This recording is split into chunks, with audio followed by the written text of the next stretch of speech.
Yeah. Pop in, burning like this, ain't checking my wrist. Third is my shift. Rolling all night like flex, we look at the clips, these credits are lit. Stacking miles, I'm far away from home, I got what I wished for. Well, welcome everyone back to episode 2 of the DALEX Podcast. I'm Dan. And I'm Alex. And hopefully you enjoyed the first episode where you got to know us a little bit, just introduced ourselves. Yeah, we had a good laugh. It was good fun. And hope everyone's well. Make sure you do hit that like and subscribe. Helps the channel out. And today we're going to talk about heroes, villains, ups and downs in life. Yeah. All the things. So I thought we'll start off like school, Alex. I'd imagine, did you come across the bullies at school, bad guys? Oh, to be honest, I was kind of lucky with the friend group that I was able to hang around with. Like a lot of my mates were from primary school, and then we kind of hanged out with the basketball crew a lot, and we were friends until to this day. So didn't come across too many bullies. Did always come across that one guy that was trying to pick on us a little bit and try to start a little bit of trouble. But to be honest, didn't really have that many encounters with bullies per se. I'm pretty lucky though, but I do know a couple of my mates did. But yeah, and it's always tough, isn't it? Because did you guys have that friendship group that you'd look after each other and make sure that your mate was all right? Yeah, 100%. We had we have a big kind of friendship group, but within our big friendship group, we have a small circle within the group, if that makes sense. So we all have our little groups that we go to, but we all know if one of us is in trouble or one of us is, getting in a bit of trouble and needs some help, you always know you can your mates will always back you in. And I think that's really important in a group. It's well and good to say you have how many mates you have, but, you always want to make sure your mates have your back, and pretty lucky to have that. Yeah, it's crazy, isn't it? Because, sometimes as well, I think for people watching, I know I've done it, you sometimes forget as well that your friends can be your biggest help as well. Yeah. Sometimes you deal with things yourself, don't you? And you try to take it all on. Yeah. Without help, it can go down the wrong path. For you, with your friends, do you have that friendship group that if one of them's really struggling, you all try and get around and push him back up? 100%. And I think that's so important, especially in this kind of day and age, and within kind of the younger generation as well, going with social media and stuff like that. You always know, checking on your mates, make sure they're all right, and if one of them's feeling down, it's simple taking them out for a laugh and doing something that they like to do and enjoy themselves, it goes a long way. So yeah, it's crazy. You can always count on them. Yeah, it's crazy because I think friendship groups are especially now with the internet, you can have friends from all around the world as well. You don't really have to do it alone. I do think though with guys, I know when I was younger, I struggled probably more than I do now to admit to my mates, thinking that my mates just wanted to have a laugh. We didn't want to be serious. Yeah. But I always have this theory. When you're walking down the street, how many times do you say, "You're right, mate, how you doing?" Yeah. And you instinctively go, "Yeah, I'm all right." Yeah, I'm all right. Yeah. I always say, if that guy stopped though and said I'm having a bad day, I don't think anyone would be like, "Okay, KK," and just walk off. Yeah, no, it's a good point. You probably just want to hear him there, all right, good champ. You'll probably, if that ever happened, it's actually a good point, because I don't know how someone would react if someone said, I'm not having a good day, because you're so used to saying, "How are you?" "Yeah, I'm good." "Yes, we have whatever," and go on with your day. But I imagine that, someone actually being honest and saying, "You know what, I'm not feeling too good today." Yeah, and I think that's because we're conditioned, aren't we, to say, "Yeah, I'm okay." Yeah. I've done it loads of times. I'm having a bad day and someone said, "How's your day been?" Yeah. And you just lie. Yeah. And go, "Yeah, it's been just all right." to keep the conversation going. Yeah, and then you go into your car and you just burst into tears and you're like, "Why did I lie?" So it is because I remember, for those who are watching, I went through a drug addiction, and one of the big things for me is when I got out of rehab, 2 of my mates paid for that, was talking to them and realising I could have told them for 5 years. Yep. And I was more worried, especially in that situation, of how they'd react, and they'd probably take the piss. I had all these mindsets. Yeah. And then realised that when I got out, I should have just told you guys, and I wouldn't have figured it out myself, which went down the wrong path. Yeah, it's a good point. You never know how powerful your mates are until you actually talk to them and had that serious conversation and get off. I think there's a time and a place for having the banter and then having a serious conversation, and I think you probably would have figured that out when you came out of what you were going through. And yeah, I mean, 100%. I mean, I remember my friendship group was more pissed that I didn't trust them to say. That's how they reacted. It wasn't like they were angry at what I did. They more felt, what have we done to not let you know that we cared? And it's like you have to kind of explain it on your point of view. Like it's not like I don't trust you guys. It's didn't know how to tell you guys. Yeah, I mean, like for me, and then I remember that changed our friendship group, because I've got my tattoo here that we all have, which is a question mark to remember. And it was something that me and my friendship group, I remember we had this heart to heart. So my mate Nathan, he used to have a bent nose. Yeah. And like after the rehab, he actually had it surgically changed. He talked about, we used to bully him and we used to call him like crow nose and stuff as kids, stupid stuff. Yeah. We thought we were just having a laugh, but like he used to talk about how that used to affect him. Like because he wanted to chill out with us and we pick on him for it. It was just a joke though, we didn't mean it. And you have them open conversations. I think that's really important, isn't it? Having them conversations with your mates. Yeah. It's making a safe space. Yeah, like if something's annoying you and like just telling your mates, oh, you know what, let's not go there. You can go anywhere else, just don't go there. I think it's important to have, and it's important to be able to like know your mates. Like, I think it's important for your mates also just to kind of accept the boundaries as well. And I think any friendship group should have those like kind of boundaries where you don't go into and stuff like that. And yeah, I think it's important as well. I know when I got into drugs, my big thing was I was trying to. I always have this saying: you have your morals in stone, and your process in sand. Yes. So that never changes your stone, but you can change the way you do things. Yes. As long as it doesn't affect that. I remember I got into drugs because one of my pillars was always being strong. So that made me think, okay, I can't tell my mates I'm struggling with stuff. Then the second pillar I have is fix it. I always like to fix my problems, friends' problems. So drugs became the outlet to fix number one because it made me stop feeling not strong. Yep. I always think it's important when you go with your morals should be your guide. When I was a kid, when I was your age, I thought my morals were like a prison. Yeah. So I thought I've got to be strong all the time. Like always. There's no escape from them. Yeah, it's like you either follow them or you're failing kind of thing. And at 40, now I understand that I was still strong even though I was struggling because I knew I was struggling. That's when I should have used my mates, and that's a big thing. Like, never do it. I always think doing something on your own when it's a problem can sometimes you make like me with the drugs. I found a way to fix it that was bad, but it worked. Sometimes struggling, you've got to put your hand up, haven't you? Yeah, you have to. Did you find like your morals change like over time, like after, as from when you were younger to now? Do you find your morals have changed a little bit? Good question. I don't think they have changed. Or just the way you go about them? Definitely how I interpret them. So I think when I was your age strong, I had this stupid idea that I don't cry, I don't get sad. Yeah. Like, if I remember like watching Bridget Jones's Diary once and crying and thinking, oh my God. What am I doing? Am I soft now?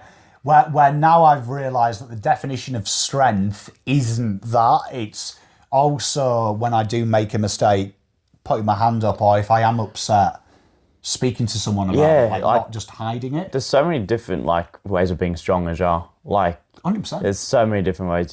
Being strong isn't just being able to take on problems and figure them out. It's also calling to your mates for help, or to your family, or to your friends, whatever. Like there's so many different versions of it. Well, the big thing there as well, when you talk about morals, one of them being try and fix it. I've actually found as well that this is weird at 40. Some things don't need fixing in the terms of if a mate comes to you, or like my wife or my kids, sometimes they don't want me to fix it. They want me to give them the strength to fix it themselves, which that has changed a lot in my life because I would like take over and be like, no, I'm going to fix it. Yeah.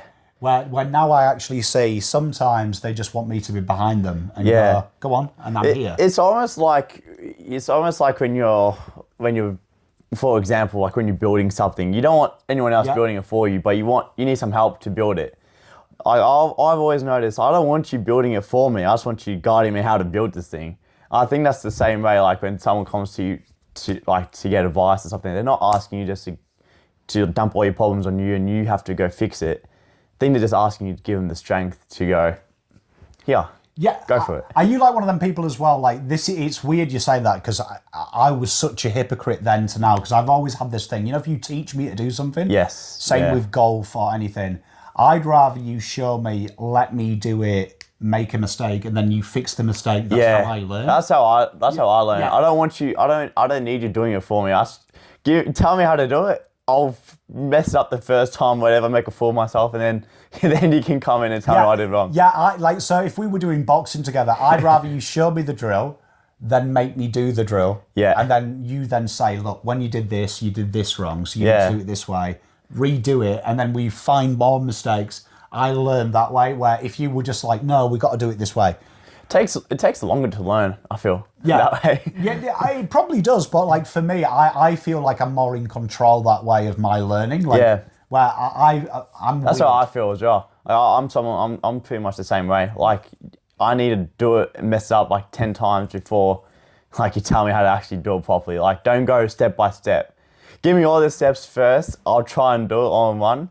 And then we'll go step by step from there. Yeah, 100%. And you know what? It's weird because I actually think everyone's like that watching at home. So in my history of golf coaching, every human being I've come across has learned better, where if I just tell them what to do, say, go and execute what I've done, repeat it, let you do it 10 times. Yeah. And then I go, okay, 60% is perfect, but when you get here, I need you to do this. Yeah. And then make them repeat it, because usually I always find I get everything perfect and it gets ingrained. Yes. And because you're changing it, I can ingrain the new change. Yeah, that's a good point. Yeah, it's almost like when you get given advices for life in general as well. Like when you get given advice, like you get given it, but there's probably no one there to see how you're going along. So you check in with the other person, like, oh, when you said this, do you mean doing this? And then the other person's like, yeah, but make sure you do this part as well.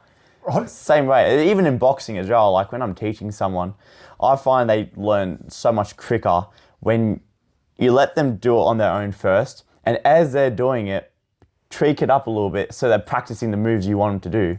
But you're not going, this is the jab, let's do that 10 times. And then this is the 1-2, just let them grow into it. Yeah, you see, I think that like is life though as well. Like, because I'm one of them people. I remember we used to have an electric fence where we need to do, and my granddad always used to take the piss out of me for this. But he was like, "You're so hard to teach. You would piss on a fence," right? And I actually did. My brother was like, I was having a wee in the back garden. And he was like, be careful of the fence. And I'm like, won't do anything.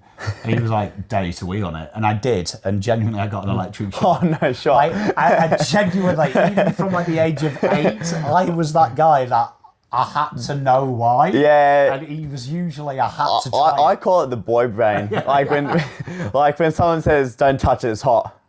It's hot. Yeah. I touched the iron when I was a kid. Yeah. As well, I remember. When mum says, hey, don't touch the pot, it's pretty hot. Are you sure? Yeah. Do you know what I mean? Like, I still do it now if I'm getting something out of the oven and my wife is like, oh, can you get that out? Be careful, it's hot. For some reason, my brain's like, Yeah. You got to confirm it yourself.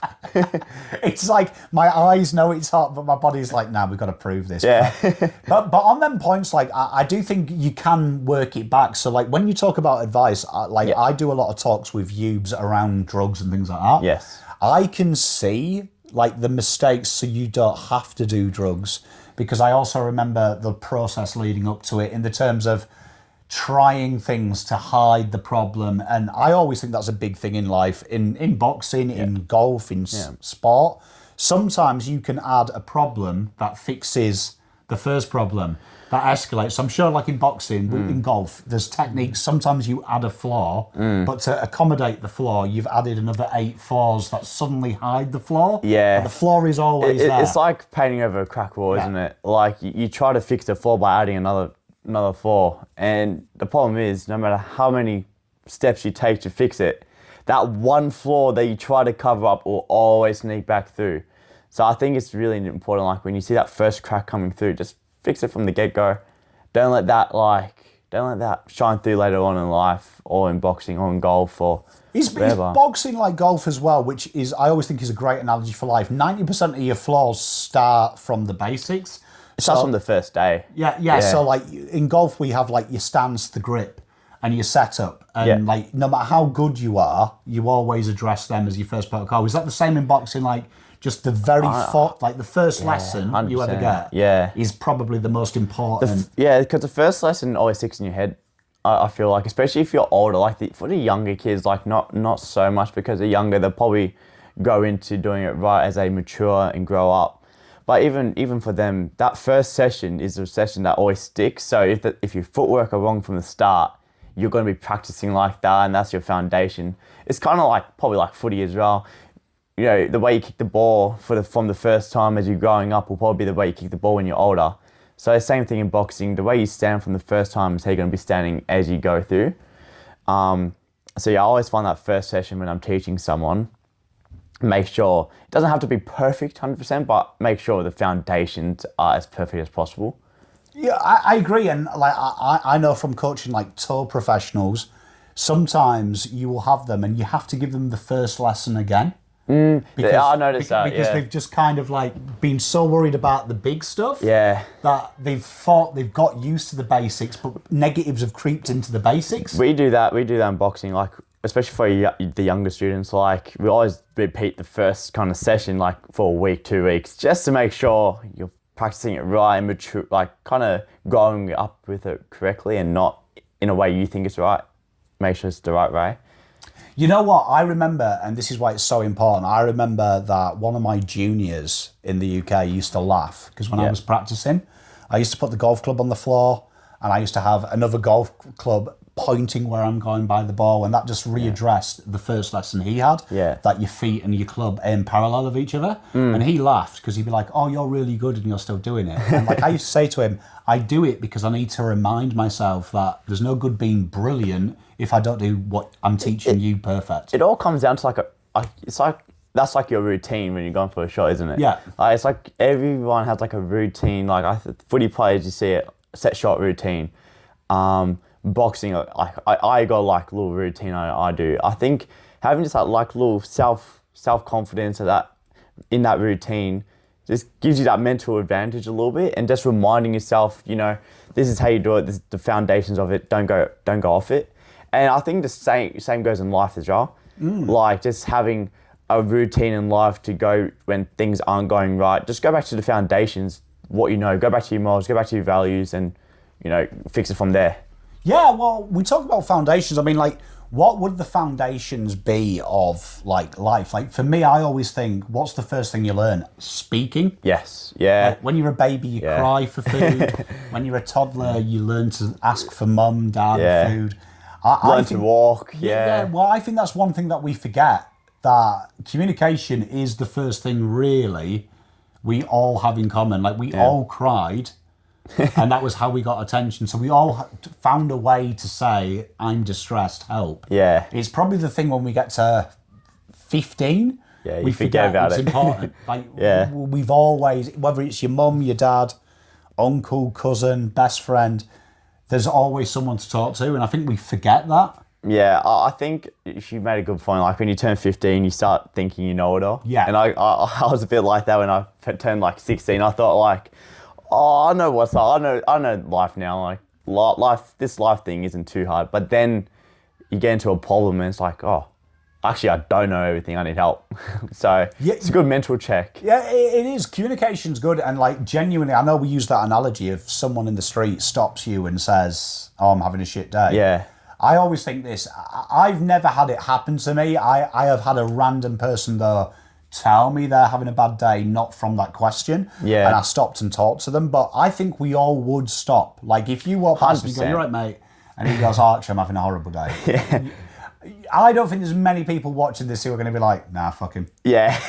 There's no way you're walking past that guy and say, "Yeah, you'll be right, bro." Yeah.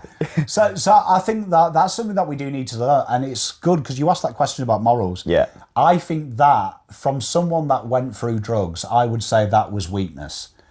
Looking back now, strength was admitting I had a problem. That was when I was back to my values. Yeah. Putting my hand up and going, you know what, I'm cooked. And is that when you found you just had to change something? That was the sand, the process. Yeah. I now realised, a bit like what you said at 15, Yeah. I didn't know everything. Yeah. I wasn't right. I needed help, and the only way I could get the help was actually saying, look, I need help. Yeah. Like, what do I do here? Yeah. And that was then pillar one, strength. I realised so much I was running away from that I had to actually live by the moral and stand up to it and face it and fix it. And that's how we got to where we are now. It's funny how I think the interpretation of the morals change over time. Yeah. Because you grow with it and you're like, oh, this moral doesn't only mean that. It means so many, it's like subtext within that moral.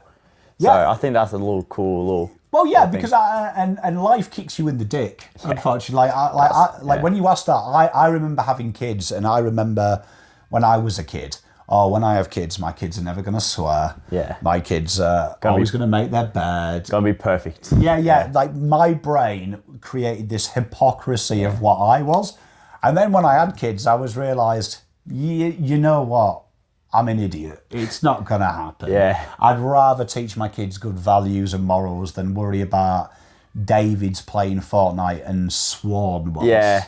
Yeah. I think, you make a good point. It's like there's so many bigger things, like having good values and morals than like having a bit of a laugh with your mates on the game. Like I know during COVID, like that's what we did was play games, like nearly all day because that's what you could do. But and you kind of like had to build your morals, make sure you're a good person, but just because you're playing the game doesn't mean you're bad, kind of thing. Yeah, and you've got to have that safe space as well. I do feel like nowadays people have like the safe space is almost like for everyone, which I disagree with. So like what I mean by that is you and your mates might swear, but if someone heard that, they'd be like, oh, well, I don't like swearing. But that's your safe space. Yeah, that's not the world's safe space. It's true. Like when you're with your mates, I think whatever you guys say to each other, like it goes like, especially like, like in my friend group, like we have a laugh with each other and like we laugh with each other, we make jokes with each other and stuff like that. And I think it's really important. But our jokes that we say to each other isn't going to be funny to a different friend group. Your jokes aren't going to be funny to group 2 or group 3. It's going to be funny to you guys. So I think that's important just to know, like, just because they find it funny, Yeah, and you've got to have that safe space because then you have these type of conversations. Like if you were like judging your friends and saying, right, we're never going to swear. I don't want anyone blaspheming. Too many rules and suddenly you're probably not going to have that safe space for your mate to come out and go, you know what, I'm struggling because now he's worried. Oh no, if I say this has happened, you don't want to stress about hanging out with your mates, and you don't want to be stressed going to your safe space. Your safe space is a place you go to not stress. So having like all these different rules of like, oh boys, like, we're going out tonight, but here's the rules, here's the goals and stuff like that. It's like, bro, really like... and you know what as well? I think you're, like, when we live in this world where everyone wants to be perfect, your friendship group is probably the best educator. Because I remember the other day, my friendship group is pretty solid, but a good mate of mine told a very inappropriate joke, right? And one of the guys, and it was one of the most amazing things I've ever seen, I'd come back from where I was and had seen chat had just erupted. But one of my mates literally had called the other guy out and said, I know you don't mean this, but just to let you know, if you'd said this out in the world, you would get cancelled. And it was, and like my mate had gone, I didn't mean it like that, and sorry, I shouldn't have said that.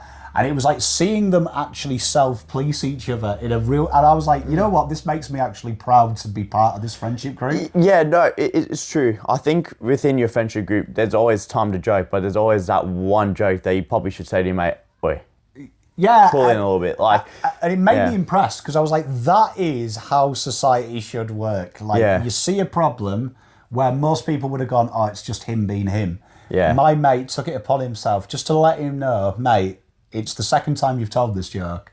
I don't like it. You don't like it. You wouldn't like it. Let's stop it. I guess I just kind of like was talking about, there's always time to be with your friends and like just letting loose and having a laugh.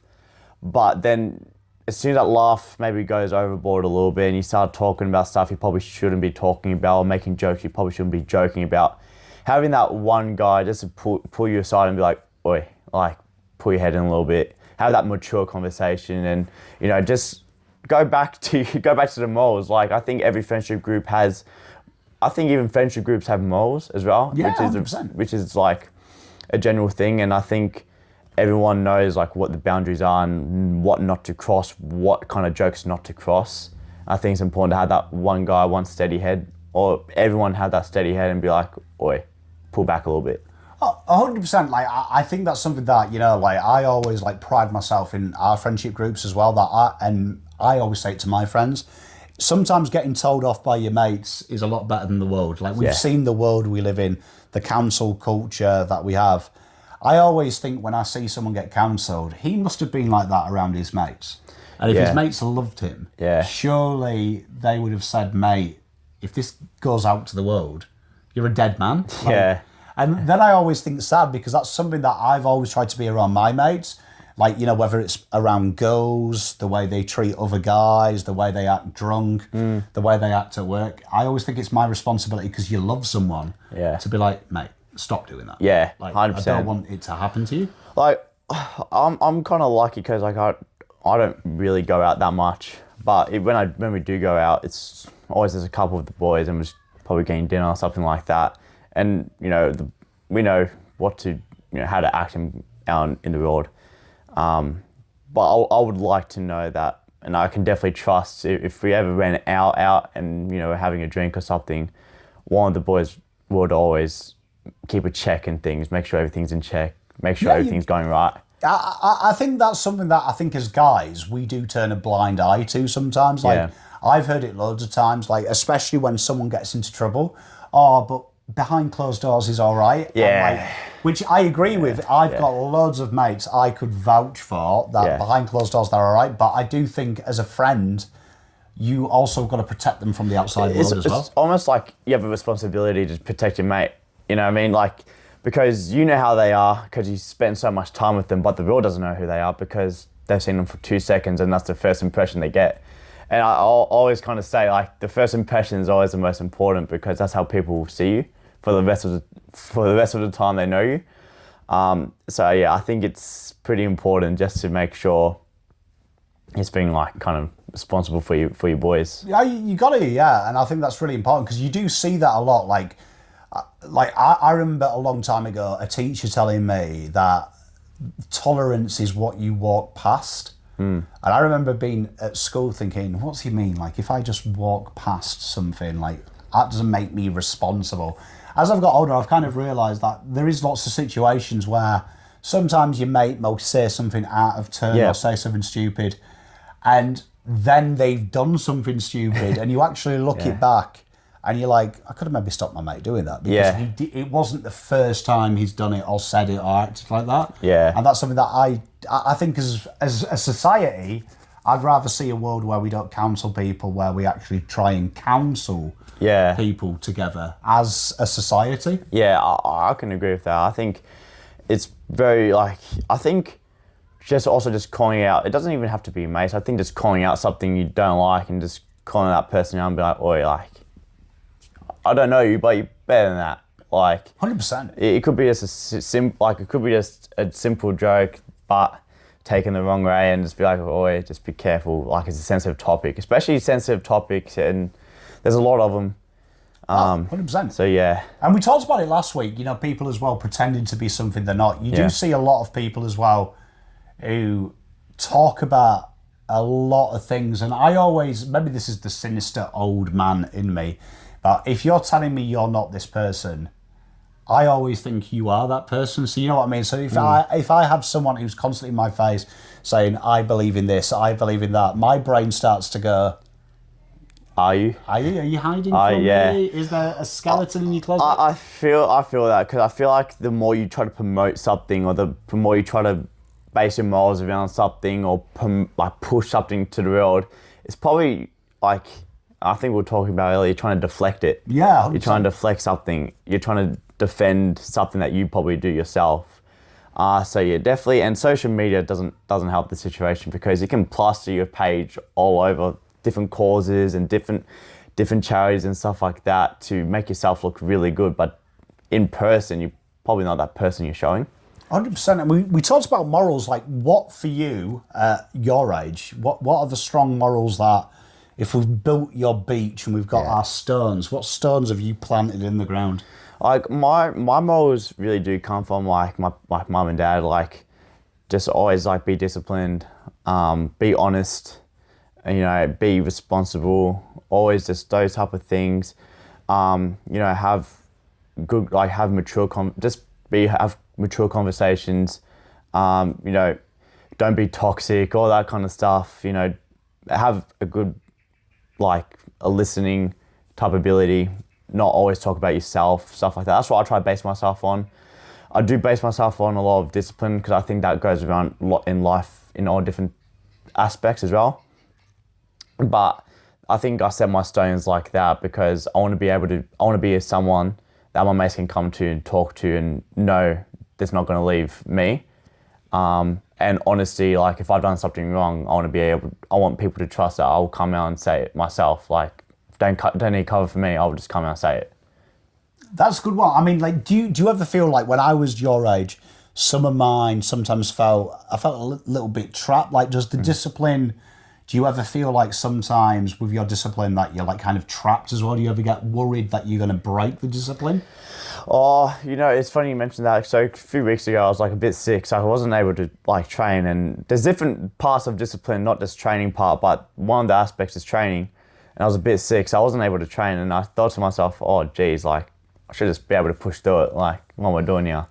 But it was a good calling card for me, just to be like, oh, you know, you got to listen to your body sometimes. You got to listen to what you need you know, you don't want to overdo it and be out for another 2 weeks. So just that little space there was a good wake-up call. Be like, oh, you're sick, take it, rest up, go again next week. Like, it's Friday. You got 2 days until it's Monday. Just rest up for the weekend. So sometimes you can feel entrapped to it, but it's really important to try and overcome that. And it's a hard thing to say and a hard thing to do, but just try to overcome your own mind. Yeah, your own mind it does work against you. I always find like, I spent years when I was younger thinking that because my mind sometimes went against me, that it made me like weird. But I've actually realized when you're older, that self-doubt, that voice, I think everyone has.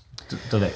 Like, yeah, the self-doubt voice is always chirping. I don't think, like, you know, when I hear people like say like it's like mental health issues, I actually think that is so normal. Because I think everyone I know has had that voice in their head that says, you can't do it, you failed. I hear it a lot, like just in the gym space as well. You always hear someone saying, oh, I can't do this, can't do that. But then you push them just to do it and they do it easily. So it's like, just ignore that voice for 2 seconds. Just ignore it and promote yourself a little bit. Endorse yourself a little bit. You know, your body, like you as a person is like a gift.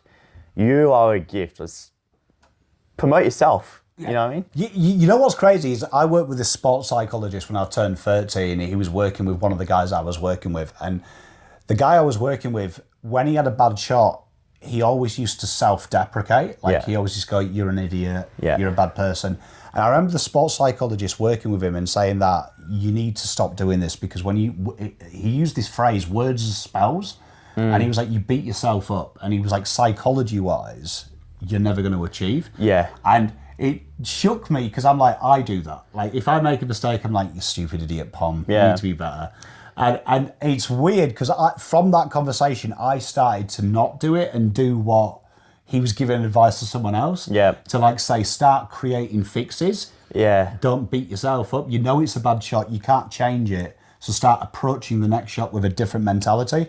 And I realise that's so normal because I play golf with a few of my mates who aren't very good.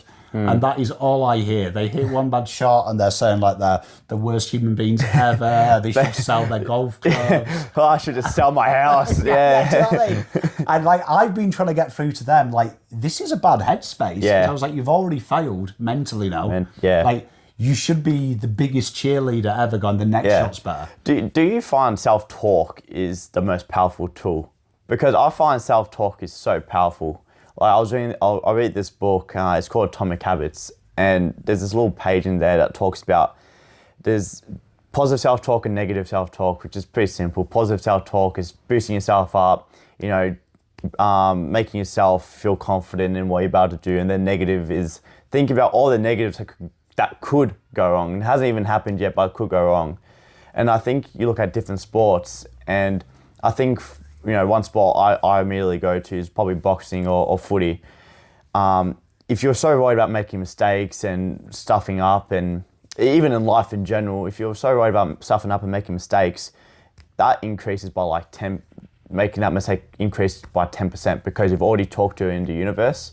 Whereas if you've positively talked about the thing you're going to do, it increases that by like 10% because you're confident now. You've talked about it, you visualized it, and now you're going to do it.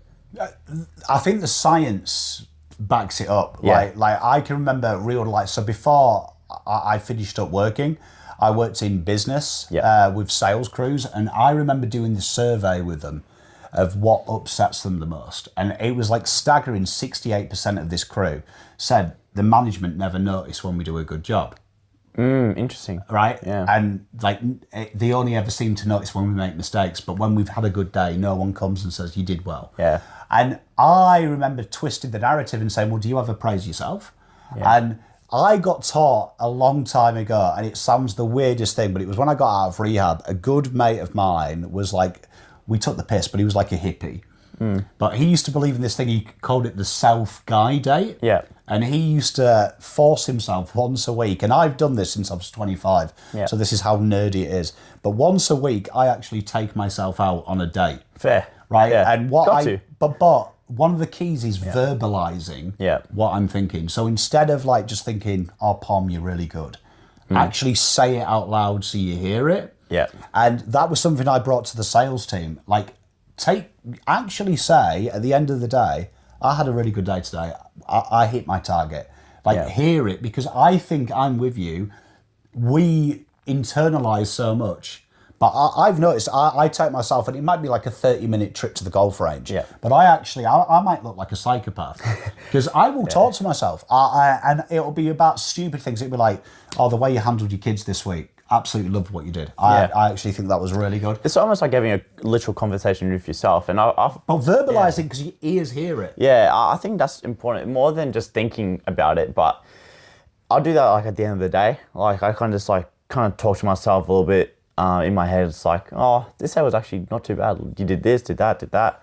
And then you think about the stuff that you need to improve on or need to do the next day or whatever to improve. But 100% you're right. Just talking out loud. Well, you journal, don't you? Because I got you that journal book the other day.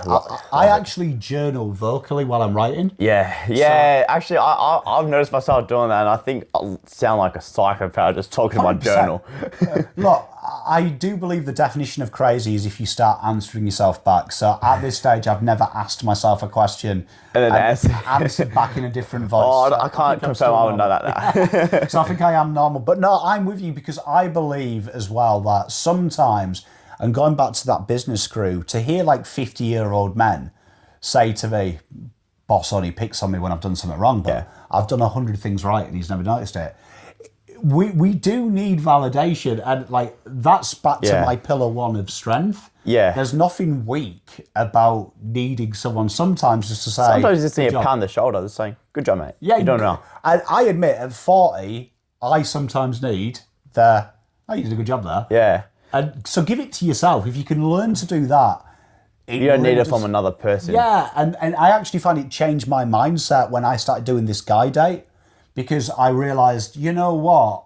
I do actually hear it more than I think. Yeah. Because you do choose to hear the bad stuff. You know, you make a point, that just brought something in my head. Like, coming from from a sports point of view as well, if your performance is off, you're always going to hear from other people saying, oh, you're doing, this is bad, go improve here, you're doing bad here. But if you're doing good, you probably won't hear that as much. You won't hear because, people probably think you done well. So something that I've always tried to do is always recognize when I've had a bad day and always recognize when I've had a good day, because nothing that anyone else says can hurt you if you've already recognized it, and no positivity anyone gives you won't increase your ego because you've already given it to yourself. So I think there's a really fine balance of talking to yourself and just acknowledging the bad and acknowledging the good, because if you acknowledge the bad, no matter how negative someone's talking to you, it won't hurt you as bad because you've already accepted it. You've already acknowledged it and you've already known, okay, I need to improve here. I accept that. I need to take accountability. And as you've done well, people are really quick to boost you up as well. They'll come, they'll boost your ego up a little bit, and that's good. But from a sports sense, you don't want to be up here all the time. Oh. You don't want to be up there. So if you can just talk to yourself saying, okay, I did good today, did well, this is the benchmark. This is where I want to be every day.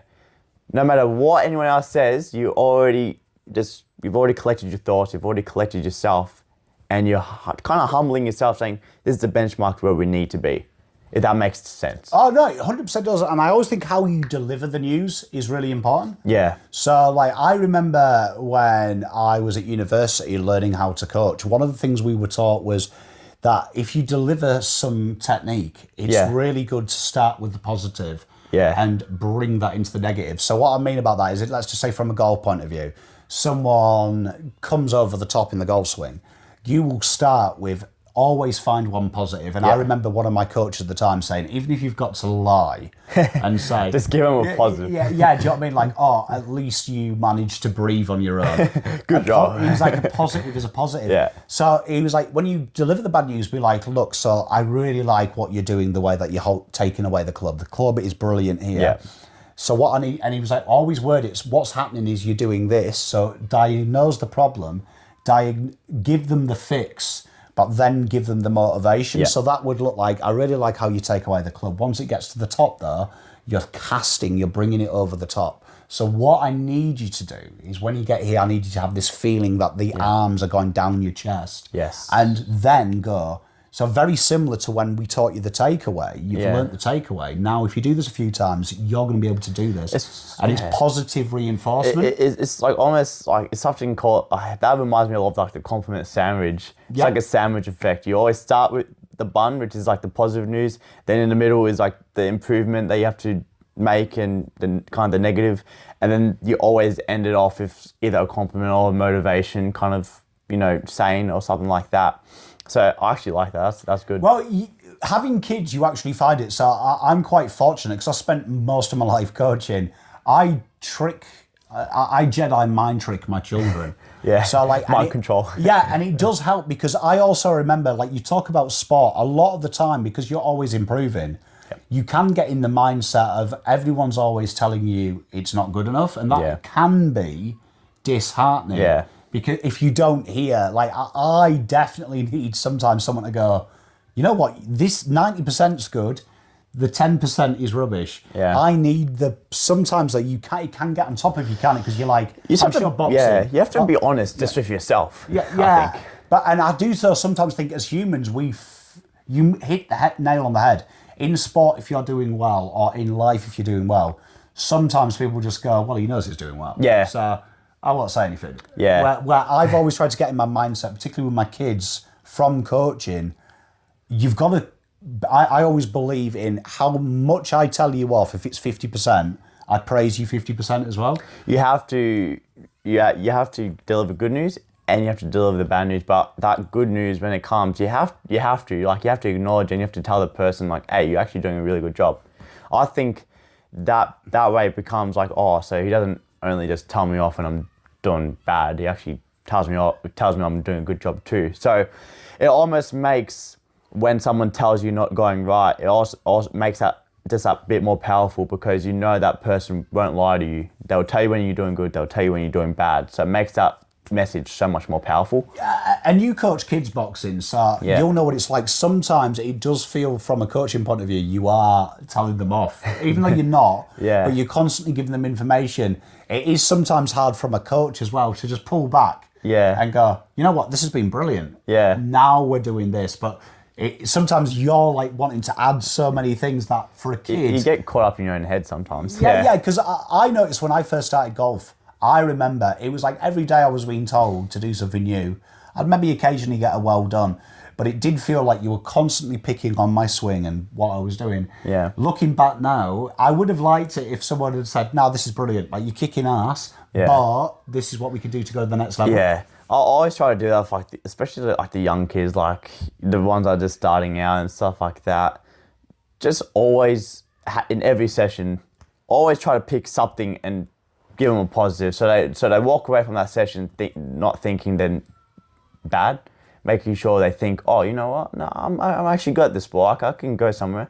Because if all you feed them is negative news, that's all they're gonna feel about themselves. They're gonna feel negative. Don't feel like coming. The motivation drops. But if they know every session they just get a little bit of a positive, that keeps you coming back for more. Because that's an addicting feeling. Getting complimented by your coach or by your teammates or whatever. It's a very addicting feeling. So I always try and make that a habit. Just give them a positive so they walk away from that session with a happy thought. Yeah, and I think you talked about like the addiction of positive news. I also think you can get addicted to negatives as well. Like I've noticed, like when you get in a real bad headspace, you kind of force yourself to feel bad, don't you? Like the sandwich was shit that I made. Do you know what I mean? Like, your whole life just all of a sudden, like... I fancy McDonald's to cheer myself. Even the McDonald's was shit. Yeah. Like, you kind of look at all the negatives where if you can train yourself to be like the coach of... I'm always going to find some positive, because I know it sounds horrible. Like, I remember when the coach said to me, lie if you have to. I've never had to lie in a golf lesson or in life to find a positive. I never try to lie to like the kids, because like if you lie to them, then they probably doing something wrong. But I generally also always try and just generally find like a good positive, so they know they're actually doing a good job. Like, I feel like it's a very addicting thing. Well, you know the big positive I give myself, and I always say this, the statistics show, it sounds dark, but just getting up the next day, that is a huge positive, because a lot of people won't. Yeah. Like, and I remember giving people golf lessons or my kids' lessons, saying, I'm proud that you're still doing it. Yeah. Because you could have given up. Like, good. It's easy to give up something. Yeah, do you know what I mean? Like, so there's the praise. You are willing to front up the next day and get better. And that's a huge positive, because that breaks a lot of the stereotypes. It takes a lot of courage just to say you want to do something and then actually go and chase and do that hobby or do that task you've been wanting to do or learn that skill you've been wanting to do. And I've always kind of used this analogy of like, we kind of live on like a floating rock if you think about it. Yeah. Like, whatever you want to do, whatever task you want to do, whatever skill you want to do, whatever it is that you want to pick up and learn and chase, just go do it. Make yourself happy. Do something for yourself, because if you make yourself happy, it makes waking up the next day that much better. 100%, yeah. And we talked about it, the pat on the back. I feel like the pat on the back, I think as humans, particularly guys, we struggle to pat ourselves on the back. And like, there's a lot of things. I'm sure there's a load of things you've done that, if you're honest with yourself, I should have probably patted myself on the back a little bit harder, because I always think, because I write a journal, the amount of times I can go back through the years and read the start of me learning to do something, and then I skip through to remember when I'd completed the task, or it was a bill and I was struggling to pay it, and then I skip forward to the day I paid it. There's a praise, because at one point you thought it was impossible. Yeah. And it'll be like your boxing. I reckon when you first started boxing, you're like, never going to fucking do this. You know, it's funny, because as you're saying, I was kind of just thinking back to one of my the Vic title.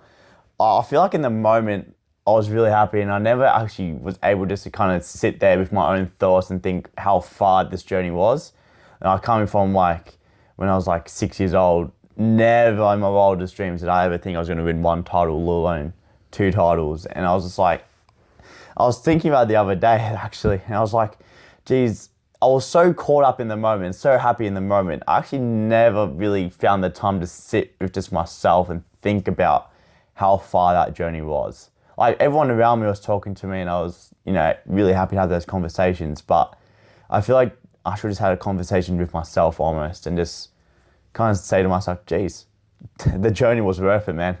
Oh, 100%, because it's funny, because we would probably sit with ourselves if that was a bad thing. Yeah. Like, if I had lost out, if I had lost out, mate, I wouldn't have slept that night. And it's crazy how our human brain is conditioned to find problems, which is why, like, my pillar 2 is fix the problem. Yeah. Like, because there is a lot of freaking problems. Like, there is, yeah. Like, I'll have about 12 a day. Some big, some small, but there is problems. There's problems, but there's always a positive, I feel. And that's why... we need to pick that out. Yeah, and I always think, like, with your boxing, it's such a big thing, because there will have been probably one session you had where you came home and you're like, I'm never going to learn how to do this. Yeah. Like There's been a couple. Like it could be like a combo you're being taught and you're like, I'm never going to wrap my head around it. I'm stupid.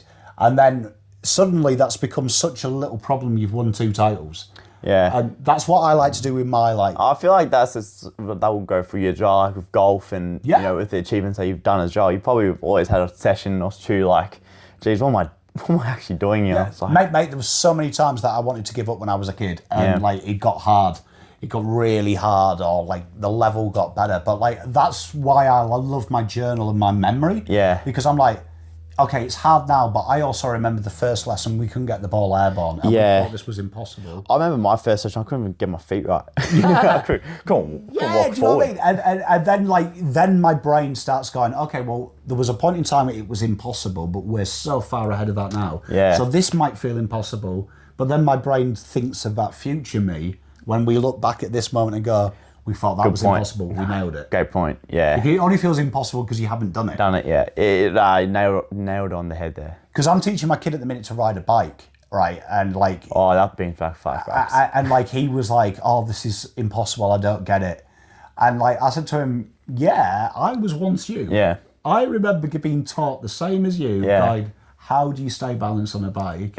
And I was like, but then 5 years later, I was going down half pipes with my mates. Yeah, always remember the first time I was able to ride a bike properly. Like I remember that day. It was I think it was at like a caravan park or something. And I learned how to. No, it was at one of my mates' house, and I learned how to ride it properly. And I was like, oh, jeez, look at this. Yeah. After so many years on training wheels. Yeah, and I was like, that's how silly our brains are, because I was like, this was the biggest thing in my life. I remember riding the bike. This is the biggest achievement of my life. Now it's so normal. And it's only made me realise since teaching a kid how frustrating and how it feels impossible. And like the other day, he managed to get like 2 pedals before falling over. Yeah. It's small wins. Yeah, and I was thinking, you told me though only 20 minutes ago it's impossible to stay upright on 2 wheels. And look, you've already done 2. Yeah, you've done it. So like I said, what else is impossible that you can achieve? Yeah. That you think is impossible? Like let your mind go mental. Yeah, no, that's a good point. Let your mind take over a little bit. Like there's so many things you think are out of reach. They're probably not if you try. If you just take the time to learn it and just take the time to appreciate the skill and learn the skill, mate, you can do anything you want, really. There's nothing you can't do. Yeah, like you know what? Like I remember Alex sending me the diet. I had this at 40. He sent me the diet, and like it looked. I remember doing the meal prep. Yeah, and it looked like fuck all food. Yeah. Because everything was small portions. Yeah. But then I ate it, and my brain is like, okay, we're really full. It's funny. I remember thinking, doing the lesson plan that you've done. Yeah. I can't do this for a week. Like some of these are 2 times a day. Yeah. Now I do it 2 times a day, and I'm like, okay. You can do another one, actually. Yeah. So my brain at first was like, this is going to be incredibly hard. Then So you it got was to do it. because it was fear of unknown. It is a wasn't fear of impossible. unknown, yeah. Really, what my brain was telling me is you've never done this before, so Yeah. ergo we have no experience on if this is possible. And your body, your mind fears not knowing something. And it was a quick payoff because as you were doing it, my body was like, oh, this is possible. Yeah. Cool. Anything's possible. You've done a pretty good job with it. So. Yeah, and then you get into this horrible phase where you actually enjoy it. Yeah. The second you start enjoying something, oh dear. Yeah, that's dangerous, especially in like the fitness phase. It gets dangerous because then you'll be signing up to things you never thought you'd be signing up for. Well, it was the hour walk, actually. I found that Wheat Bix recipe. That Oh, jeez. So I've actually found now that my daily walk, I'm actually like listening to pods of food. Yeah. And it just came up, some guy making it. How have you found walking? Because I find walking, especially like morning walks, something like that, so relaxing and good time to be with your thoughts. I found it's a good way to like start the day. Yeah. Like, because I will maybe listen to a pod. Yeah. And I'm really good at multitasking. So like, if I'm distracted, I fix problems. Yes. So I've come up with some brilliant ideas on the morning walk that could change the world. Like, you found cures to things. You yeah, found it all. like I get a K in and my brain is like fixing the entire world. It's like we're going to do like this. Superman. Yeah, we're going to do this when we get home, and we're going to do this, and then we're going to do this. So no, I'm with you. Like, I think sometimes It's almost like the 3 a.m. motivation you get, but like in the day, it's like awesome feeling. Yeah, like sometimes I think you do need to be alone with your thoughts, and I think that's where I always hear people say when they're upset they need a distraction. Yeah. I always think the other way. Sometimes you need a distraction, but think about it. Because I think when your brain is distracted, that's usually when the best ideas come. Yeah, I think that relates to me in terms of when like it was COVID and didn't really have much going on and felt a bit down or felt a bit stressed. Didn't really have like a spot to go to except probably onto the computer or down here into the gym and punch a bag. And I think that's when I felt the most, just calm myself down a little bit, like either punching the bag or playing my favorite game. You're distracted, but you're also learning how to sit with that thought and how to fix that thought. So yeah, I think you make a good point in just trying to distract yourself, but also come up with that solution. Yeah, no, so I'm with you. So because usually the only place my brain shuts up is playing golf, which is usually my relaxation. Yeah. But now the walk, doing that like daily, it like Golf is relaxing, isn't it? I've heard it's relaxing. I don't know if it is. It can be. It can be. When When you've learned stuff. It can be. I mean, it depends what you want to get out of it. But like, I've always thought, like I tell my mates who aren't very good at golf, some of them aren't, is that it's got us out of the house for 4 hours, which is me finding the positive that isn't there. Spend time with your mates. Yeah, I always say, look, like I always joke, and like one of my mates at the minute is struggling to break 100, which is impossible not to do for me, like because I've done it for so long. But I understand his pain. But like, I have the joke with him when I get in the car. The real winner today was golf. Golf was a friend of mine along the way. I was like, we're together. We love each other. Man, I was saying that for 4 weeks to the footy, but now Carlson's playing good again, so that's all right. We're so back. But yeah. I mean, I've said that on the watch logs. The real winner is football. Yeah, there's a friends of make along the way, guys. That's what it's about. And now it's like, you know what? Screw that. Blues are back.